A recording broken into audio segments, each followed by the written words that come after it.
And those sort of observations are critical to me. I mean, I'm grateful because you've come together as a group. Royal tensions erupted yesterday after a shocking standoff inside Buckingham Palace, where several staff members reportedly refused to bow to Princess Kate, and Princess Anne wasted no time responding. Within hours, those involved were abruptly dismissed, sending shockwaves through the royal household. Insiders say the incident exposed a deep divide over loyalty, respect, and the shifting power dynamics of the modern monarchy. But what pushed Princess Anne to take such a swift, unforgiving action? Stay tuned, because this bold move may change everything starting today for the entire royal family. The bow that shook the palace. Whispers now drift through every quiet hallway of Buckingham Palace, telling the same unbelievable story. It began with a single breath-stopping moment. A senior aide met Princess Catherine's eyes and simply did not bow. What should have been an ordinary morning instantly shifted into something far sharper. And within the hour, word had reached Princess Anne, who reacted with a force that stunned even those used to royal firmness. The day had started innocently enough in the East Wing, where Catherine was expected to welcome a group of regional trustees. Staff had taken their places, protocol reminders had been reviewed, and everything moved with the predictable rhythm of palace life. But then came that strange, frozen second, a pause that felt too intentional, a look held too boldly, a stillness that bent the air. A long-serving attendant, someone trusted and experienced, broke a tradition older than any living royal. They lifted their head but never lowered it. No bow, no gesture of respect, and it happened before Catherine. The woman many quietly describe as the steady future of the monarchy itself. No one gasped, but everyone felt something shift beneath the surface. Courtiers traded silent looks, unsure if they'd just witnessed a simple mistake or a deliberate act of defiance. Catherine, according to those present, didn't flinch. Her posture remained calm, steady, and unmoved. That quiet composure carried more weight than any reprimand. Yet that calmness traveled like a storm front through the palace until it reached Anne. And Anne didn't hesitate. She acted swiftly and without ceremony. The aide's access was revoked, their name erased from schedules, and a quiet warning was passed through the corridors. Certain lines were not meant to be crossed. This moment wasn't about politeness. It was about loyalty. Rumor claims Anne spoke only one chilling line as she dismissed the aide. "You bow to the future." That sentence alone made it clear. This wasn't personal. It was strategic. But who empowered Anne to act with such speed? Some whisper King Charles had already voiced concerns about rising tensions. Others believe Anne's instincts alone drove the moment. Was this a simple breach of etiquette, or the first sign of a deeper power struggle inside the palace? The spark of power. It began like a single spark falling onto a long dormant pile of resentment. Resentment quietly built over generations under the relentless weight of palace life. That spark ignited quickly, sending invisible flames through corridors no one wanted to acknowledge. Long before cameras adored Catherine, long before the public crowned her their favorite royal, Princess Anne had already studied her closely. In that private moment, Anne made a vow. She would not let the palace consume another woman the way it had once nearly consumed her. As Catherine's star rose, so did the whispers. Admirers or skeptics, everyone watched closely. Was she admired or quietly feared? When Catherine first entered royal life, she seemed calm, composed, and gentle, the very image of grace. But Anne saw what lay beneath the surface. She recognized a strength she herself knew well. Quiet, unshakable, the kind that the monarchy demanded but rarely rewarded. In public, their interactions were brief, polite smiles and nods. Behind closed doors, Anne observed, she noted how Catherine navigated media storms without faltering, bore her responsibilities without complaint, and, most strikingly, remained silent in moments when words might have been expected. Not timid silence, but strategic silence, a shield and a tool Anne understood immediately that Catherine's discipline was more than behavior. It was power in motion. Anne, once the monarchy's tireless workhorse, recognized the heavy toll of loyalty. She had paid it herself, silently, for years. She feared the same path forming around Catherine, delicate threads tightening invisibly. Charles, in private, told Anne that Catherine reminded him of their mother, not in charm, but in calculation. It wasn't a criticism, but a signal Catherine was becoming more than a spouse. Through grace, strategy, and patience, she was shaping herself into someone capable of real influence. Anne said nothing aloud, but inside, her vow hardened. She would not allow another woman to be molded for sacrifice under the guise of honor. Anne stayed in the shadows, reinforcing the monarchy's oldest rules, feeling the foundations tremble. Catherine's rise unsettled more than Anne. Courtiers whispered that her perfection was too deliberate, her elegance too precise.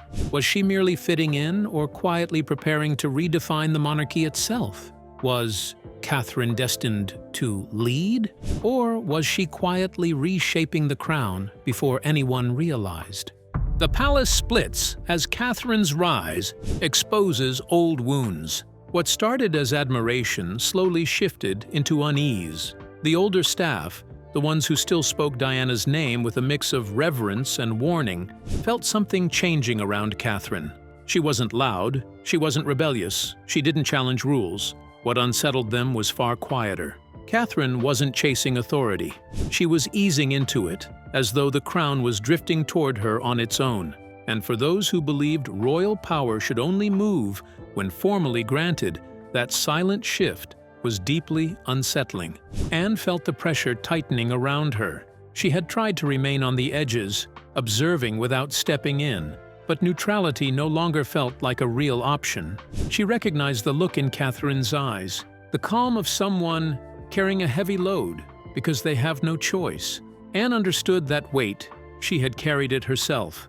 And as she watched Catherine navigate growing expectations, she also saw the same old knives that once aimed at her, now turning toward Catherine. That was when Anne decided she would no longer stand aside. Inside the palace walls, two hidden camps began forming. Some believed Catherine was the key to protecting the monarchy's future, a figure who could modernize without destroying its roots.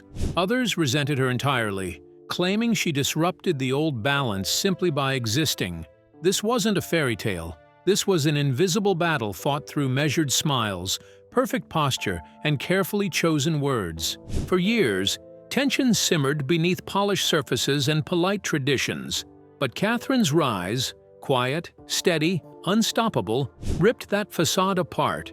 Behind sealed doors, a silent war now unfolded between two visions of the crown, one embracing change, the other resisting it fiercely. Staff members began taking sides. Whispers moved faster than schedules, talk of ignored bows, clipped greetings, and protocol breaches that were suddenly treated like crimes. Camilla's circle didn't stay idle. Her seasoned allies tightened boundaries, trying to confine Catherine to ceremonial spaces. But Catherine, though outwardly compliant, was far from alone. She had formed her own loyal team, young, strategic, and growing stronger by the week. Her influence wasn't just expanding, it was accelerating. Which vision of the crown will ultimately prevail as the quiet battle for the monarchy's future intensifies behind closed doors? Anne draws the line as palace loyalties fracture. At first, Anne kept her distance, steady, composed, the quiet guardian of tradition and the subtle link between the monarchy's past and the uncertain future forming around them, as if it were just another chapter in the crown's long, complicated history. But even she couldn't ignore what the internal memos revealed. Some were official, others were whispered about. A few mysteriously appeared on the wrong desks, and all of them sorted staff into secret loyalty groups. Were you aligned with Camilla's seasoned circle, a Windsor traditionalist clinging to the old ways, or a Middleton quiet, someone who supported Catherine without daring to say it openly? Careers, privileges, invitations, and futures suddenly depended on the invisible label placed beside your name. The public never learned of these lists, but they didn't have to fear travels faster than any headline. And as that fear spread through the palace corridors, Anne knew her neutral stance could not survive much longer. The breaking point came when a protocol officer mistakenly forwarded a confidential message chain. Within it, senior members of staff questioned whether Catherine had even earned the right to be bowed to. That wasn't just disrespect, it was dangerous. The monarchy lives through symbols, gestures, small rituals, the constant reinforcement of order. When those symbols fracture, the institution begins to tremble. What began as quiet resistance now looked like the start of internal collapse. Yet through all the chaos, Alcaraz. Slight role reversal. Djokovic was the slight favorite. Catherine stayed unshaken. She knew the tension. She felt the shifting alliances, but she revealed nothing. Her choice wasn't to argue, it was to endure. And that frightened the old guard more than anger ever could. They knew how to confront scandals and disobedience, but Catherine's stillness? That was a battlefield they couldn't navigate. As factions hardened behind polished doors, Anne understood someone had to restore structure. She stepped forward without hesitation. Multiple insiders described the moment the palace seemed to vibrate with Anne's fury. She didn't simply remove the disloyal staffer, she delivered a reckoning, no announcement, no warning. She marched into the East Wing briefing room, shut the door, and locked it. After Anne's explosive intervention, has order truly been restored, or has she revealed just how fragile the monarchy's unity has become? Anne's unyielding command. There was no preamble, no polite introduction, no room for negotiation. Anne's voice cut through the room like steel, cold, precise, and unavoidable. Her words struck with a force that silenced every breath. There is no monarchy without order, and there will be no disorder in my presence. The impact was immediate. Staff froze mid-step. Some kept their eyes fixed on the floor, trembling.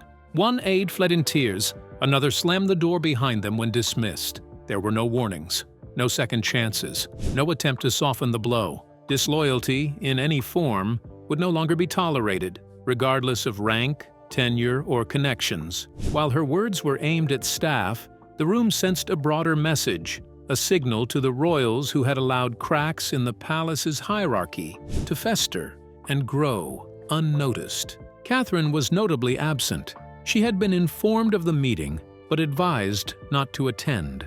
Some say Anne sought to shield her from the storm, sparing her from the raw display of authority. Others suggest it was a calculated strategy, allowing Catherine's influence to expand quietly while Anne absorbed the backlash. Either way, Catherine's absence didn't weaken the moment. It intensified it. This wasn't Catherine commanding loyalty. It was Anne asserting it on her behalf. And that distinction shifted the atmosphere entirely. When Queen Camila was briefed afterward, she offered no comment, public or private. Her silence, so unusual for someone known for careful political maneuvering, fueled speculation. Some believed she was caught off guard, quietly observing the storm as it unfolded. Others suspected she approved of Anne's decisive tightening of palace discipline. Amid the polished protocol and hushed whispers, one truth was clear. Anne had acted decisively, enforcing order, demanding loyalty, and reminding everyone that no one, no matter their rank, was untouchable. Had Anne acted to safeguard the crown, or to ensure it remained firmly under her control? The hidden document that shifted palace power. This wasn't merely about a single bow. It was about something far deeper, one that suggested Catherine's role was evolving into something far greater than a ceremonial figurehead. If the whispers were true, palace insiders call it the Protocol Revision Paper, a slim dossier never released publicly, but murmured about in corridors where loyalty and influence are measured in subtle gestures. On the surface, it seemed harmless. Minor updates to ceremonial procedures, seating arrangements for state events, and delegation outlines. But buried in its careful language was a seismic shift, a restructuring of council hierarchy that placed Catherine not just beside the king, but, in some readings, above Camilla and even William. The wording was deliberately subtle, almost cryptic. Yet to those fluent in the palace's unspoken codes, The meaning was clear. Catherine was being positioned as a shadow sovereign, a quiet but central force in the monarchy's next chapter. Her authority would be graceful, unobtrusive, and absolute. The timing of the document's circulation was no accident. Allegedly initialed by Charles but unsigned by Camilla, it reached key aides only days before the bowing incident. Anne, it seems, was among the few who glimpsed it in its raw form, early enough to comprehend its implications, but close enough to know swift action was necessary. I haven't seen hide nor hair of them at that suggestion. The staffer's refusal to bow was no isolated act of defiance. It was a crack in a system already under tension. Anne's response, though furious, was carefully timed. A decisive reaction was essential. Hesitation would signal weakness, uncertainty, or even a challenge to Catherine's emerging position. The revelation stirred more than loyalty. They sparked fear. Catherine's rise was not just visible, it was structural. Her elegance, once purely ceremonial, now carried weight in palace politics. Traditionalists, still recovering from past upheavals, found themselves unnerved. Public admiration for Catherine, previously a tool, now felt threatening. She was no longer being shaped by the institution. She was quietly shaping it herself. Some insiders speculate that Charles intended the document as a controlled evolution of the crown, a way to modernize power without triggering a full-blown upheaval. Was this secret document a blueprint for a new monarchy, or the spark that would ignite a palace storm no one could contain? The silent warning behind palace loyalties. Some insiders believe the push came not from the palace itself, but from Catherine's inner circle. Modern strategists with no royal lineage yet razor-sharp instinct. They are said to have drafted the language of the secret document and quietly circulated it, positioning Catherine not merely as a supportive royal, but as a sovereign in waiting. And that perspective casts Anne's fierce reaction to a missed bow in an entirely new light. It wasn't just about etiquette, it was about reinforcing structure. Catherine's authority was no longer symbolic, it was moving, tangible, and undeniable. Those who refused to bow weren't merely disrespectful, they had become defiant players in a palace shifting beneath their feet. The staffer at the center of the storm vanished almost immediately, leaving behind only a cryptic final statement to a close confidant. "I was warned not to kneel."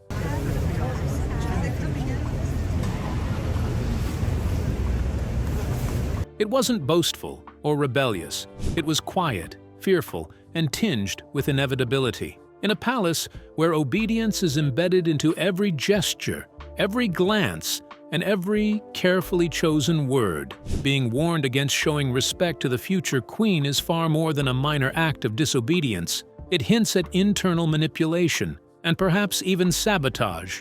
Rumors quickly pointed to Camilla's allies, veteran staff fiercely protective of the queen's position, who may have subtly pressured certain employees to withhold gestures of deference from Catherine, preserving their version of hierarchy. What made this incident even more shocking was the staffer's spotless record, years of flawless service, public praise for discretion, and dedication during the late queen's final months made her sudden fall and disappearance all the more unsettling. Within days, her name was removed from the staff directory, her email returned automated replies, and her residence, reportedly still under royal tenancy, was vacated overnight. No statement, no farewell, only a quiet erasure. In that vacuum, speculation erupted. Online forums and whispered conversations transformed her into something larger than herself, not a disloyal aide, but a potential whistleblower. Someone who had seen the palace's hidden fractures,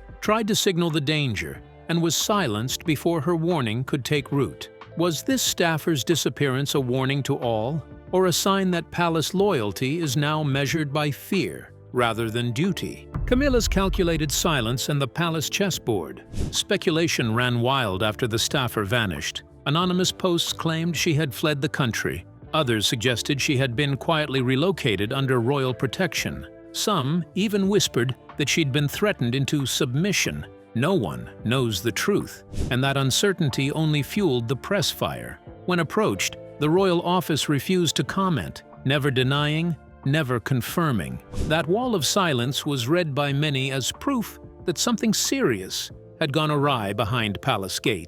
Amid the unanswered questions, Catherine's name kept rising to the center, not as a cause of the chaos, but as the axis around which it now spun.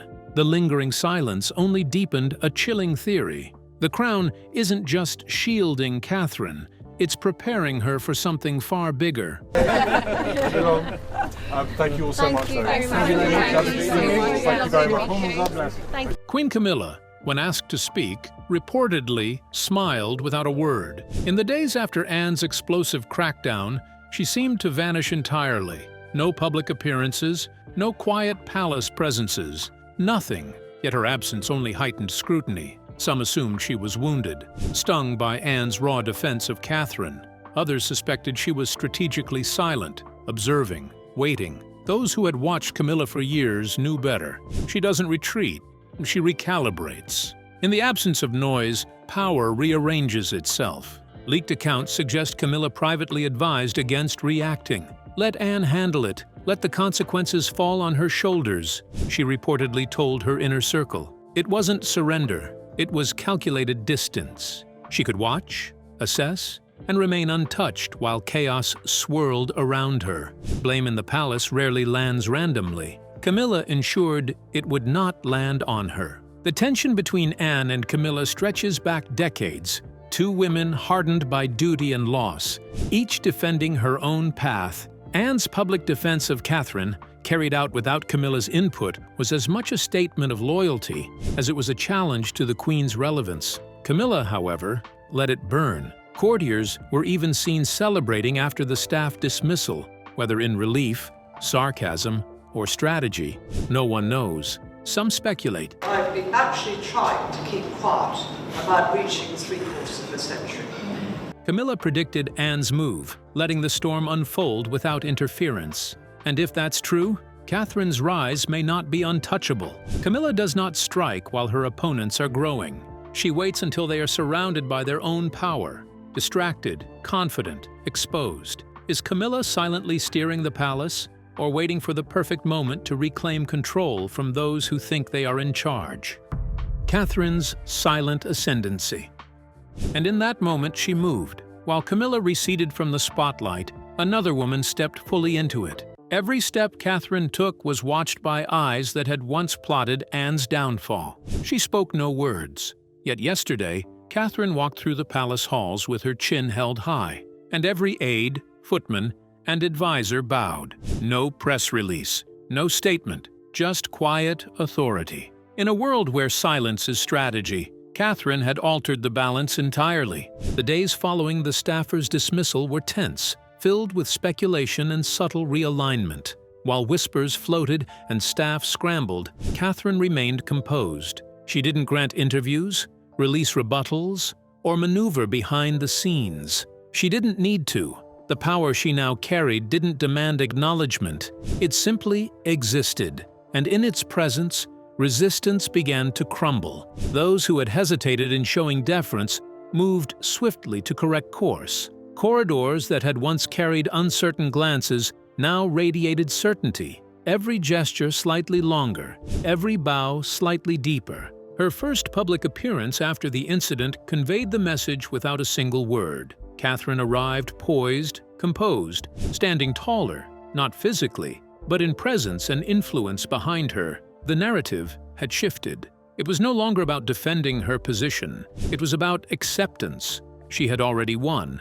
Senior advisors, once loyal to multiple factions, quietly leaned in her direction. Meetings once funneled through layers of hierarchy now reached her directly. Directives requiring the king's approval were reportedly pre-approved by Catherine privately. The restructuring wasn't announced. It simply happened, and no one challenged it. The public noticed immediately. Social media erupted with hashtags, Queen in Waiting, The Future is Catherine, Bow to Her. Photos of her walking into the palace, expression unreadable, went viral. Commentators observed the irony. Catherine didn't break her silence. She expanded it, turning quiet into power. Even skeptics admitted the authority she wielded was earned, undeniable, and absolute. Chatty, and so always ask actually unusual questions often. Yet behind her calm ascendancy, murmurs continued. Some speculated that King Charles himself had quietly authorized her growing influence,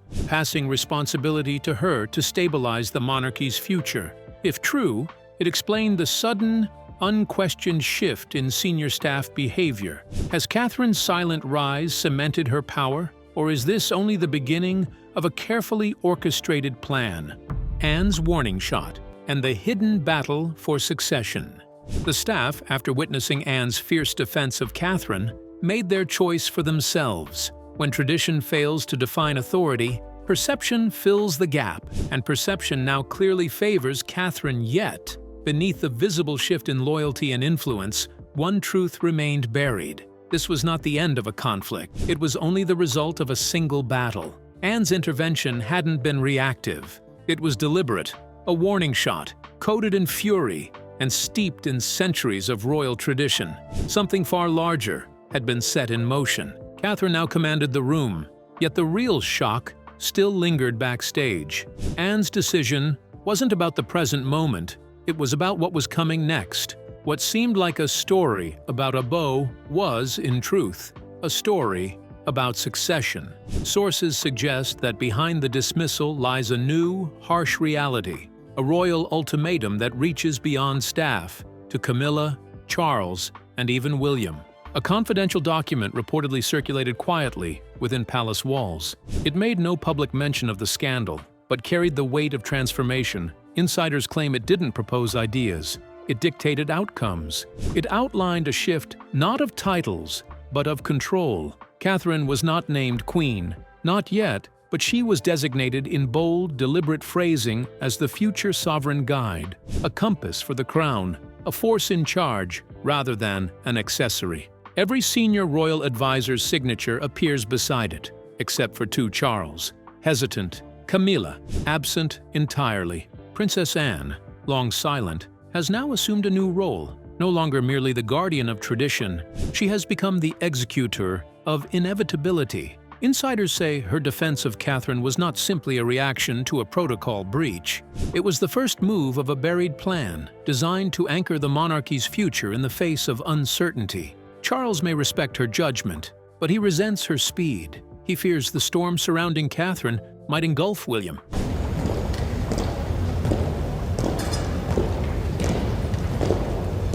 Anne has no such hesitation. She knows delay invites chaos, and after decades of quiet, she moves decisively. Camilla, once the ultimate figure of influence, now watches from the sidelines.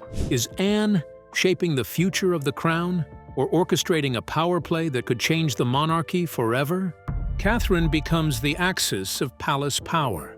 The monarchy was no longer defined solely by decrees or ceremonial pageantry. Power now resided in perception, in subtle gestures, in the acknowledgement of authority by those who had once held influence. Unquestioned meetings that had previously followed rigid hierarchies now flowed differently, quietly redirected through channels that allowed Catherine's touch to be felt, even indirectly. Her influence manifested in every pre-approved directive, every carefully written report. King Charles remained present but measured.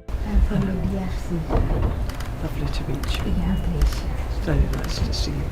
Aware of the subtle shift, yet refraining from public intervention, Anne and Catherine navigated this transition with precision, leaving whispers circulating about the council's quiet alignment. Staff noted who supported the modernist strategy, who hesitated, and who subtly reinforced Catherine's growing authority. Every nod, pause, and bow carried consequence. Those who had once questioned protocol now approached her with calculated respect, uncertain if they were following rules or simply acknowledging a new center of power. The palace corridors vibrated with tension, an unspoken understanding that tradition alone could no longer dictate behavior. Catherine's composure remained flawless. Her calm presence acted as both shield and weapon. A single smile or measured glance guided the aide's actions, amplifying her influence without words. Yes, that's the Can you explain what we see about? Yes, you explain another thing. Observing from the sidelines,